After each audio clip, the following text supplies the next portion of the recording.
இந்த ஒரு வீடியோ மூலம் நான் யாருக்கு வாக்கு செலுத்தியிருப்பேன் அப்படின்னு நீங்கள் முடிவு எடுத்தீங்கன்னா அது கண்டிப்பாக தவறாக தான் இருக்கும். நான் இப்போ இந்த வீடியோவில் பேச போகிறது நாம் தமிழர் கட்சியை பற்றி, அண்ணன் சீமானை பற்றி. நீங்கள் நாம் தமிழர் கட்சிக்கு வாக்கு செலுத்தியிருந்தீங்கன்னா அது ஒரு சரியான முடிவாக இருக்கும்.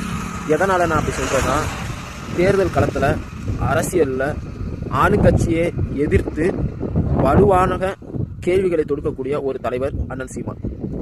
அவர் தேர்தல் களத்தில் எப்போவுமே இருக்கணும். அரசியல் களத்தில் அவருடைய செயல்பாடுகள் எப்போவுமே தமிழ்நாட்டுக்கு தேவை.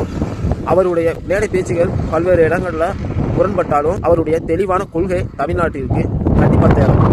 அந்த கொள்கை ஆளுங்கட்சியவும் எதிர்கட்சியவும் அடுத்த தலைமுறையவும் சிந்திக்க வைக்கும் அப்படின்னு நான் நம்புகிறேன். அதனால நீங்கள் நாம் தமிழர் கட்சிக்கு அண்ணன் சீமானுக்கு வாக்கு செலுத்தியிருந்தீங்கன்னா மிக்க மகிழ்ச்சி. நன்றி.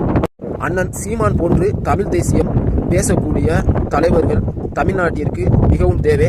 அவர் அரசியல் களத்தில் நெடுநாள் அவருடைய வாழ்நாள் முழுவதும் அவர் நல்ல நீடோடில் வாழணும், 100 வயசு வரைக்கும் இருக்கணும். அதுவும் அரசியல் களத்தில் அவருடைய கருத்துக்கள் எப்போவுமே தமிழ்நாட்டு மக்களுக்கு தேவை. ஆளுங்கட்சியை எதிர்த்து எப்போவுமே கேள்வி கேட்டுக்கொண்டு இருக்கக்கூடிய ஒரு சிறந்த ஒரு ஆளுமை மிக்க ஒரு தலைவர் அண்ணன் சீமான். அவருடைய அரசியல் பணியாற்றல் எப்போதுமே தொடரணும். நன்றி.